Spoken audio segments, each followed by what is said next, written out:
Si tu es fragile, si tu es sensible, émotif, si tu crois en l'intersectionnalité des luttes par rapport à l'oppression systémique globale occidentale, bref, si t'es un ou une putain de woke, c'est pas la peine. Je te jure, passe ton chemin. Ou alors, va bien te faire enculer. Ouais, c'est nous, on est les badass, ouais, c'est 100% geek, aujourd'hui, c'est tout ce qui est badass, allez, on a un invité, allez viens, on a trouvé un mec badass, ça va chier, allez, c'est parti. Ah, c'est arrêté là? Ouais, oh merde.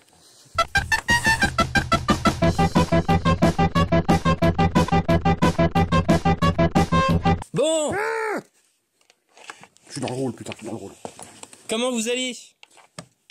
Quoi, c'est les connards qui vont nous regarder ou nous? Bah oui, vous. Bah nous ça va, moi écoute ça va.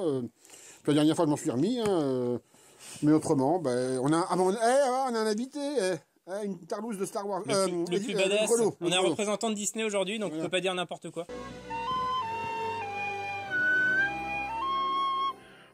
Ouais, parce que c'est un transsexuel non brésilien à tendance hermaphrodite. This is the way. Voilà. This is the way to Uganda. Do you know the way? Vive la petite sirène. Donc ouais, pour ceux qui n'auraient pas compris, aujourd'hui, tout ce qui est badass, les films, les séries, les animés, les jeux, tout ce qu'on veut. Tout ce que vous voulez. Voilà. Toujours avec Oro. Moi-même. Toujours avec Ariel du Chaos. Lui-même. Dans sa monture officielle et finale. Et un invité geek, monsieur le Grelot. Carrez-vous. Voilà. Allez, je commence, comme d'habitude. Allez, moi, premier, un animé. Celui qui a été le premier vrai Jojo poseur, Joseph Joestar. Joseph Joestar, de Jojo, la deuxième saison, qui est Battleton Seas. Déjà le mec taillé comme une armoire normande, hein. Ça y a pas photo. Il a un filtre, un camp nazi façon Indiana Jones, mais déguisé en mexicaine, en essayant de vendre de la tequila. Putain, attends, comment faire? Non, j'y arrive pas. Non, j'y arrive pas. T'y arrives pas, non. J'y arrive pas. Couche-toi. Voilà, le mec, il doit se battre contre des vampires millénaires, machin. Qu'est-ce qu'il fait? Il utilise des boules. Oh mon dieu, le scénario chiadé. Scénario chiadé, ouais. Voilà, pour tuer un demi-dieu, il va aller cracher, il va prendre le contrôle d'un avion, il va aller cracher dans un volcan actif. Rien que ça. Voilà. Et puis, le luxe, il est littéralement arrivé en retard à son enterrement. Ah bah non. Littéralement, ouais. Oh, mais c'est vraiment un enculé, quoi. Oh, ça se fait pas, ça, putain. Non. Voilà, donc pour l'histoire, le mec, il a juste des pouvoirs, on va dire, il a le ki, la force, grosso modo, si on veut. Et puis, il a que ça, en fait, à lui, hein. Si, il a un Tommy Gun, et puis voilà, il allume tout ce qui bouge. Et le mec est badass, parce qu'il Jojo pose quand il se bat contre des vampires. Vampire nazi.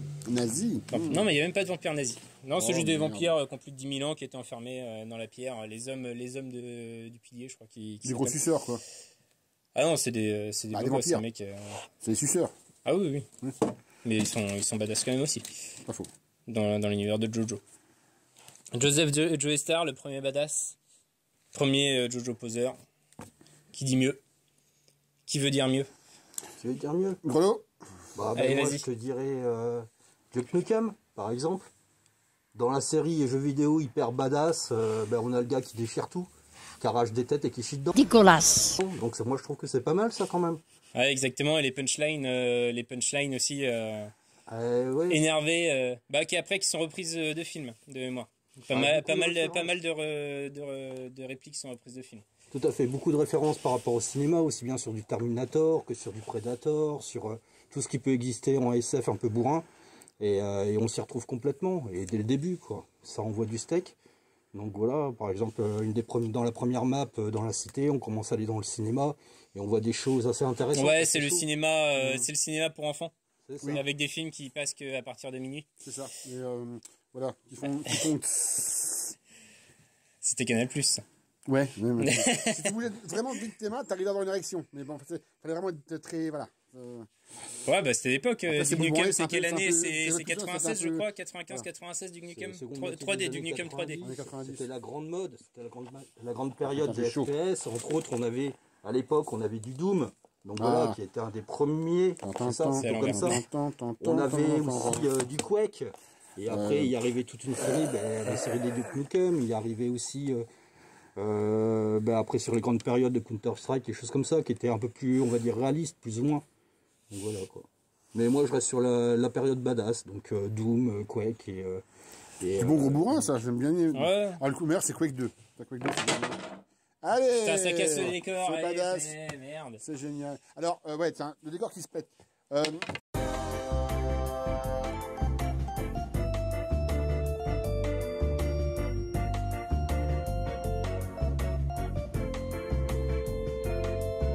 T'as fait l'armée, toi?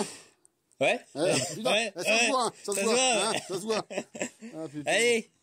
Après ton aparté moi. lyrique. Donc vas-y. après, la sous-culture manga et jeux vidéo. Tu ne le sais pas encore, mais tu es déjà mort. Moi, c'est la vraie culture romance. Non, c'est le corps d'esprit de Poppy Z. Bright. Alors, Poppy Z. Bright, actuellement, c'est plus Poppy Z. Bright, c'est Robert Z. Bright, parce qu'un jour, elle s'est levée, elle a voulu pisser debout, et puis elle s'est fait opérer. Mais ça, on s'en fout. On bite rien, et en plus, on s'en fout. Donc, à l'époque, années 90, Poppy Z. Bright, qui est une auteure, bref, une meuf qui écrit des bouquins, une ancienne gothique, ou une gothique à l'époque, elle écrit Le Korzeski. Le Korzeski, je vous résume, c'est l'aventure folichonne et polissonne d'un jeune asiatique à la Nouvelle-Orléans, dans les années 90, début 2000. Mais ce monsieur, qui, à défaut de manger des nems et de boire du saké, est cannibale, est homosexuel. Donc, elle y va... Il serait pas brésilien par hasard? Non, elle y va vraiment sans filtre. Quand il bouffe, il bouffe. Quand il baise, il baise. Quand il baise et qu'il bouffe en même temps, ben voilà. Et c'est putain, c'est badass. Parce que c'est un des premiers, entre guillemets, pas dire héros, mais protagonistes de ce style. Et je trouve qu'elle arrive à... Elle arrive à te faire rentrer dedans. Et à trouver ça érotique. C'est bizarre, hein. Quand quelqu'un qui est cannibale et qui mange voilà, de la chair humaine, hein. Et puis qui baisse des culs, ben tu te dis, ben non, elle y arrive, elle y arrive. Bon, alors maintenant je sais pas ce qu'elle fait, en tout cas, Poppy Z. Bright, le Korzeski, c'est à déconseiller totalement aux âmes sensibles et aux âmes fragiles, parce que, ouais, c'est bien, au-delà du trash et du gore, qui est vraiment très anecdotique, c'est très atmosphérique, très détaillé, et très violent, voilà. C'est Donc, quelle année ça? Oh, bah je sais pas, là j'ai un poste, je sais qu'elle en a sorti aux éditions La Talente. Ça a pas l'air très long en plus comme bouquin, c'est pas hyper épais. C'est la première édition, c'est en poche, 96. Voilà. 96, édition 99. C'est assez récent. Ouais, 95-96, voilà. Et je sais qu'il y a eu des rééditions, il y a eu pas mal de... Bah, Poppy Z. Bright, elle est connue vraiment dans les milieux très, ouais, je veux dire gothique ou un peu bon, même pas interlope, c'est... Non, mais Un peu underground. Ouais. Genre plus c'est des trucs plus underground, genre dans les caves et tout. Elle a écrit un bouquin sur une tueur en série qui s'appelle Sang d'encre, il me semble. Il y a Corps ou Le Cœur, je sais plus quoi, solitaire, sur les vampires, j'ai pas trop aimé. Après, elle écrit des nouvelles, il y a eu Selfmade Man, il y a eu La rhétorique du verre, je crois, le titre, je suis pas sûr, mais c'est une petite nouvelle. Toujours axée sur la nécrophilie ou la zoophilie, enfin bref, des trucs un peu déviants, voilà. Ouais, bah des sujets communs pour BFM TV, quoi. Ouais, ou CNews avec Pascal Pro, puis l'autre con, là, comment il s'appelle, enfin, ouais, je te dis l'autre con. Il y en a beaucoup. Ouais, ben, voilà. Donc, ouais, un roman très badass, c'est celui-là. Bon, je demande pas, mais il n'y a pas eu d'adaptation cinématographique. Alors, Disney y a pensé. Disney y a pensé, ouais. Mais, entre deux films live, Roi Lion et... C'est une tranche, parce qu'elle avait envie de faire pipi debout à mardi. Mais c'est pas senti assez panda pour que Disney s'y intéresse. Voilà.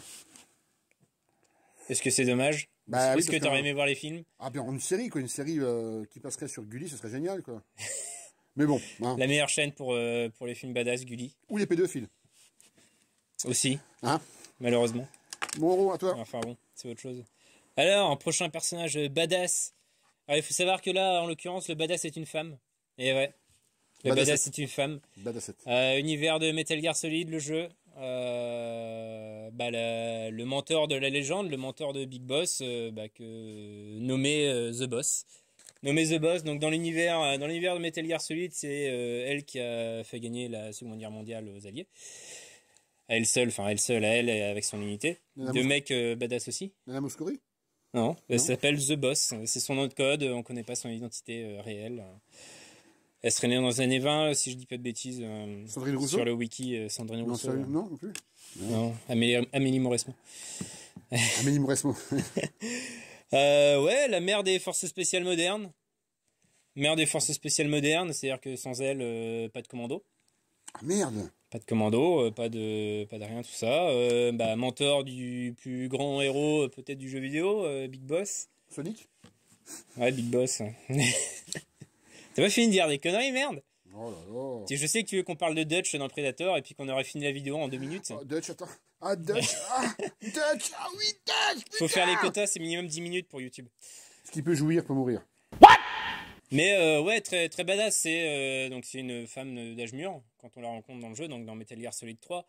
Elle a une quarantaine d'années à peu près. Et puis son histoire, pour faire simple, hein, les États-Unis, elle a tellement de charisme que les États-Unis veulent se débarrasser d'elle. Donc il lui faut un coup monté où ton personnage, c'est-à-dire donc Naked Snake, à l'époque, sa mission c'est d'aller la tuer parce qu'elle a trahi les États-Unis pour rejoindre les Russes. Voilà.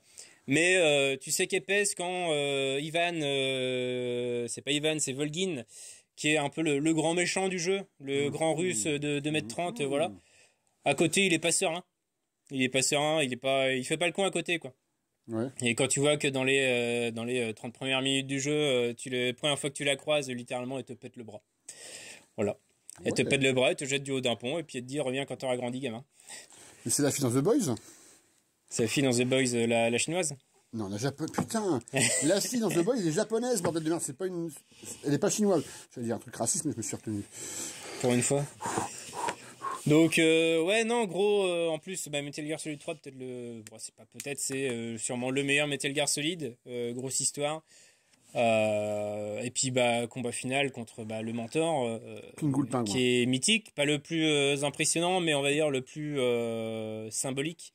C'est le combat au milieu d'un champ de fleurs, hein, et puis ça finit par la mort du mentor après quelques révélation bien sentie, très Kojima-esque.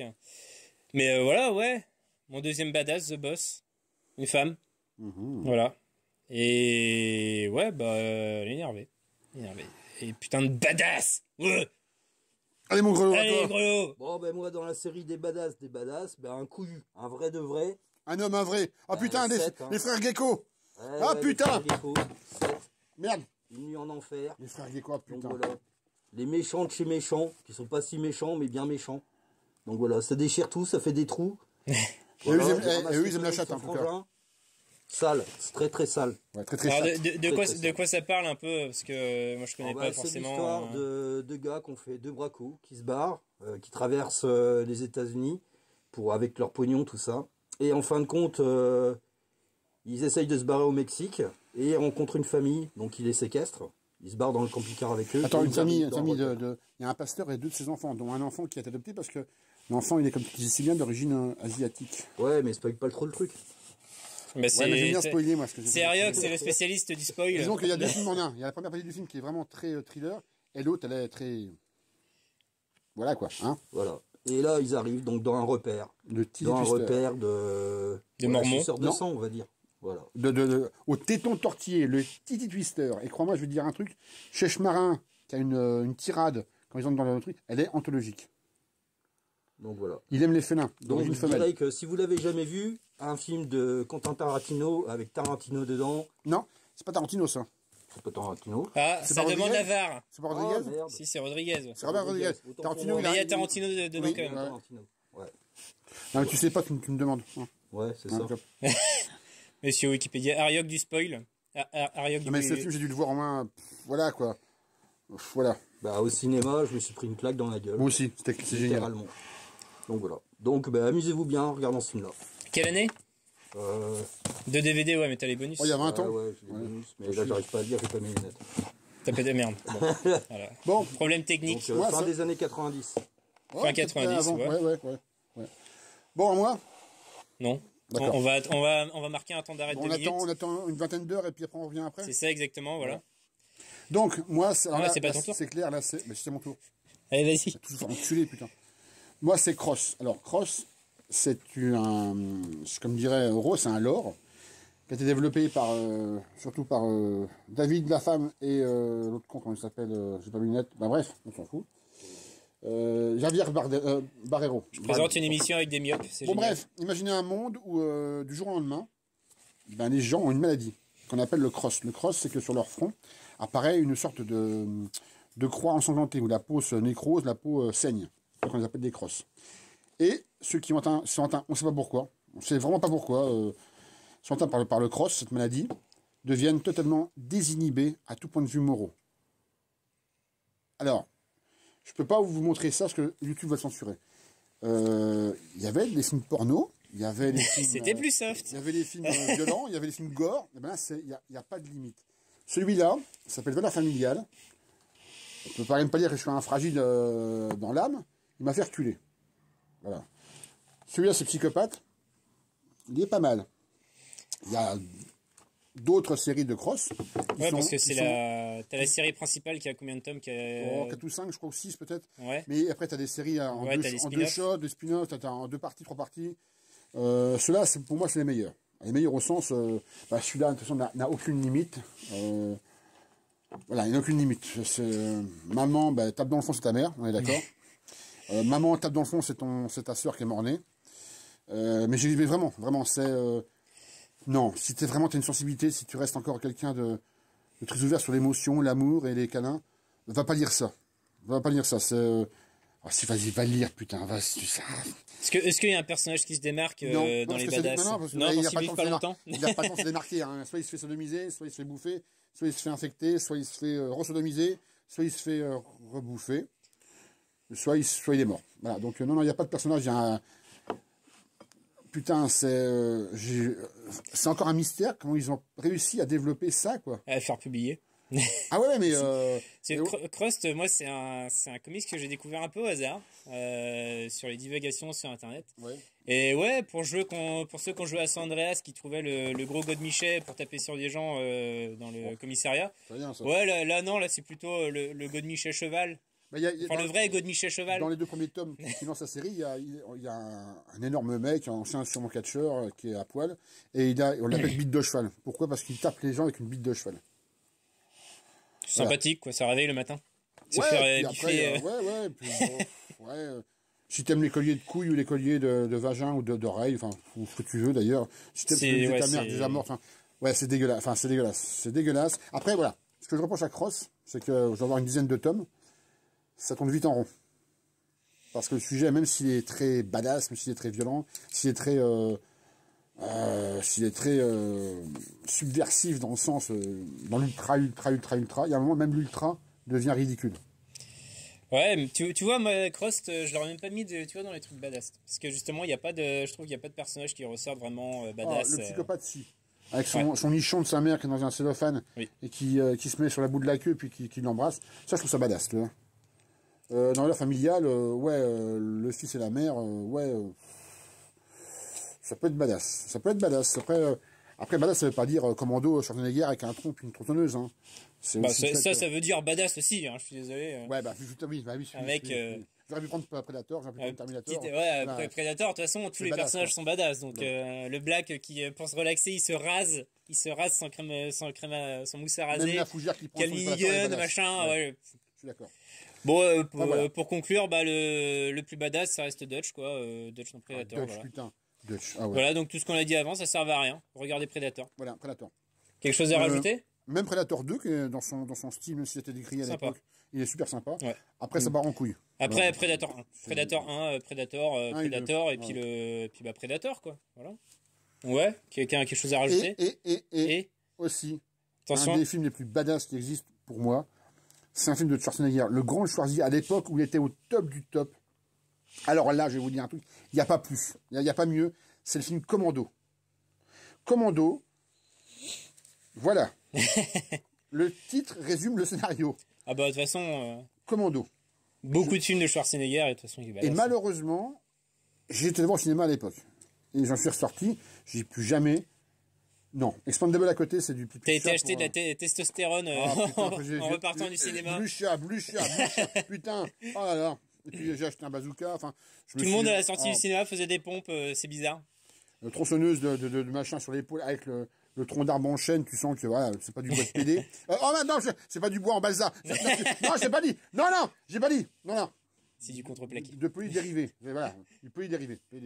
Ah putain, bon, coupe-moi ça, je vais dire. Ouais, bon bah voilà, conclusion, tout ce qu'on a dit servait à rien. Schwarzenegger, c'est plus badass. Merci, à la prochaine, 100% geek. Tchuss. Allez, salut.